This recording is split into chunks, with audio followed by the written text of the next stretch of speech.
ലാ ഡെൻസിറ്റി എന്ന് പറയുന്നത് 100% ട്രസ്റ്റബിൾ ആയിട്ടുള്ളൊരു ക്ലിനിക്കാണ്. ഇപ്പോൾ എൻ്റെ 2 സർജറി ലാ ഡെൻസിറ്റി സെൻറ്റേഴ്സിൽ രണ്ടിടത്തായിട്ടാണ് ചെയ്തത്. തീർച്ചയായിട്ടും ഇവിടുത്തെ സർവീസ് ആണെങ്കിലും ശരി, ഫോളോ അപ്സ് ആണെങ്കിലും ശരി, എല്ലാം നല്ലതായിട്ടുള്ളൊരു ക്ലിനിക്കാണ്. പലർക്കും ഞാൻ അങ്ങനൊരു ട്രാൻസ്പ്ലാന്റ് ചെയ്തെന്ന് പലർക്കും അറിയില്ല. എനിക്കിപ്പോൾ ഹെയർ ലോസ് തുടങ്ങിയിട്ട് ഏതാണ്ടൊരു 5 ഇയേഴ്സ് പുറത്തായിട്ടുണ്ട്. ജസ്റ്റ് ഈ 2 സൈഡ് നെറ്റി കയറി പോകുമായിരുന്നു ചെയ്യുന്നത്. പാരമ്പര്യമായിട്ട് ഹെയർ ലോസ് അങ്ങനെ ഫാമിലിയിലല്ല. പക്ഷേ മേ ബി ലൈഫ് സ്റ്റൈലിൻ്റെ ഭാഗമായിരിക്കാം, പിന്നെ ബാംഗ്ലൂർ പോലുള്ള സ്ഥലത്ത് ഉപയോഗിക്കുന്ന വെള്ളത്തിൻ്റെ ആയിരിക്കാം. അങ്ങനെയാണ് ഹെയർ ലോസ് തുടങ്ങിയത്. 2 സൈഡും നെറ്റി കയറി പോയതുകൊണ്ട് മാക്സിമം ഹെയറൊക്കെ അഡ്ജസ്റ്റ് ചെയ്തായിരുന്നു വെച്ചുകൊണ്ടിരുന്നത്.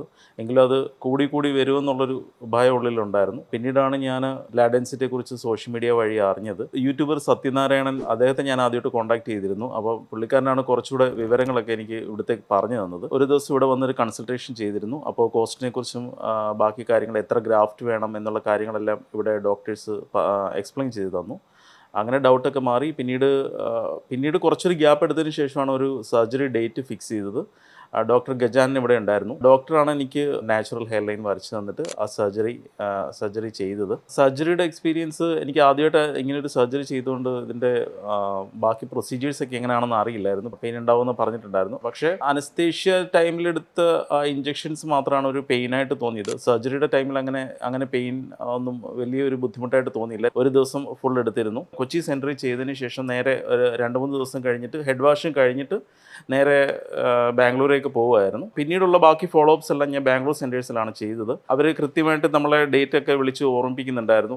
PRPയുടെ സെഷൻ അതുപോലുള്ള കാര്യങ്ങളെല്ലാം കറക്റ്റായിട്ട് ചെയ്യുന്നുണ്ടായിരുന്നു. പിന്നെ ബാക്കി മെഡിസിൻസ് എല്ലാം കറക്റ്റായിട്ടാണ് കണ്ടിന്യൂ ചെയ്ത് പോയത്. അവർ കാര്യങ്ങളും എല്ലാം വിളിച്ച് ചോദിക്കുന്നുണ്ടായിരുന്നു കറക്റ്റായിട്ട്. സെക്കൻഡ് സർജറി എനിക്ക് ക്രൗൺ ഏരിയയിലായിരുന്നു. ക്രൗൺ ഏരിയയിൽ മുടി പോകുന്നുണ്ടായിരുന്നു. അപ്പോൾ ഫസ്റ്റ് സർജറിക്ക് ശേഷം ഒരു ഗ്യാപ്പ് എടുത്തതിന് ശേഷം സെക്കൻഡ് സർജറി ചെയ്യാമെന്നായിരുന്നു പറഞ്ഞിരുന്നത്. ഞാൻ ബാംഗ്ലൂർ സ്റ്റേ ചെയ്യുന്നതുകൊണ്ട് കുറച്ചുകൂടെ എനിക്ക് കൺവീനിയൻ്റ് അവിടെ തന്നെയായിരുന്നു. ഞാൻ അങ്ങനെ ബാംഗ്ലൂർ സെൻറ്ററിൽ പോയി. ആ സമയത്തായിരുന്നു ഇതുപോലെ കൊച്ചിയിലൊരു ഹെയർ ട്രാൻസ്പ്ലാന്റ് സർജറി കഴിഞ്ഞ് അതൊരു വലിയ ഇഷ്യൂ ആയ ഒരു വാർത്തയായ ഒരു സമയമായിരുന്നു. എൻ്റെ ഫ്രണ്ട്സ്, റിലേറ്റീവ്സ് എല്ലാം ഈ ഒരു കാര്യം വിളിച്ച് ചോദിക്കുന്നുണ്ടായിരുന്നു, ഇത് സേഫ് ആണോ എന്നുള്ള കാര്യങ്ങളൊക്കെ ചോദിക്കുന്നുണ്ടായിരുന്നു. ലാ ഡെൻസിറ്റി കുറച്ചുകൂടെ റിലയബിൾ ആയതുകൊണ്ട് എനിക്ക് ആ ഒരു കാര്യത്തിൽ പേടിയില്ലായിരുന്നു. അങ്ങനെ ബാംഗ്ലൂർ സെൻറ്ററിൽ പോയി. അവിടെയും ഒരു കൺസൾട്ടേഷൻ കഴിഞ്ഞ് ഒരു സർജറി ഡേറ്റ് ഫിക്സ് ചെയ്തു. അങ്ങനെ ക്രൗൺ ഏരിയയിൽ നല്ല രീതിയിൽ തന്നെ സർജറി ചെയ്യാൻ പറ്റി. ഞാനിപ്പോൾ വന്നിരിക്കുന്നത് ക്രൗൺ ഏരിയയിലെ സർജറി കഴിഞ്ഞതിന് ശേഷമുള്ള PRP ഫോളോ അപ്പിന് വേണ്ടിയിട്ടാണ് വന്നിരിക്കുന്നത്. 2 PRP ബാംഗ്ലൂരായിരുന്നു. ഇതിപ്പോൾ 3ാമത്തെ PRPക്ക് വേണ്ടിയിട്ടാണ് കൊച്ചി സെൻറ്ററിൽ വന്നിരിക്കുന്നത്. നമ്മളെ സ്വീകരിക്കുന്ന രീതിയാണെങ്കിലും അവർ നമ്മളോട് വിവരങ്ങളൊക്കെ പറയുന്നതാണെങ്കിലും കുറച്ചുകൂടെ ഒരു നല്ല രീതിയിലുള്ളൊരു എക്സ്പീരിയൻസ് ആണ് ഇപ്പോൾ ഇവിടെ കിട്ടുന്നത്. ഇപ്പോൾ എൻ്റെ 2 സർജറി ലാ ഡെൻസിറ്റി സെൻറ്റേഴ്സിൽ രണ്ടിടത്തായിട്ടാണ് ചെയ്തത്. എങ്കിലും ആ ഒരു എക്സ്പീരിയൻസിൽ ഞാൻ പറയുകയാണെന്നുണ്ടെങ്കിൽ ഇത് ഭയങ്കര ട്രസ്റ്റഡ് ആയിട്ടുള്ളൊരു ക്ലിനിക്കാണ്. പിന്നെ എൻ്റെ റിസൾട്ട് ആണെങ്കിലും ശരി, പലർക്കും, ഇപ്പോൾ എൻ്റെ ഫ്രണ്ട്സ് ആണെങ്കിലും റിലേറ്റീവ്സ് ആണെങ്കിലും പലർക്കും ഞാൻ അങ്ങനൊരു ട്രാൻസ്പ്ലാന്റ് ചെയ്തെന്ന് പലർക്കും അറിയില്ല.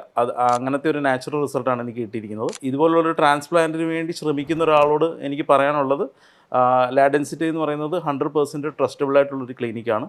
തീർച്ചയായിട്ടും ഇവിടുത്തെ സർവീസ് ആണെങ്കിലും ശരി, ഫോളോ അപ്സ് ആണെങ്കിലും ശരി, എല്ലാം വളരെ നല്ലതായിട്ടുള്ളൊരു ക്ലിനിക്കാണ്. ഒരു കൺസൾട്ടേഷൻ ചെയ്തതിന് ശേഷം സർജറിയുടെ കാര്യങ്ങളും ബാക്കി കാര്യങ്ങളൊക്കെ തീരുമാനിക്കുന്നതായിരിക്കും നല്ലത്. ഇവരെല്ലാം കൃത്യമായിട്ട് തന്നെ എക്സ്പ്ലെയിൻ ചെയ്തു തരും.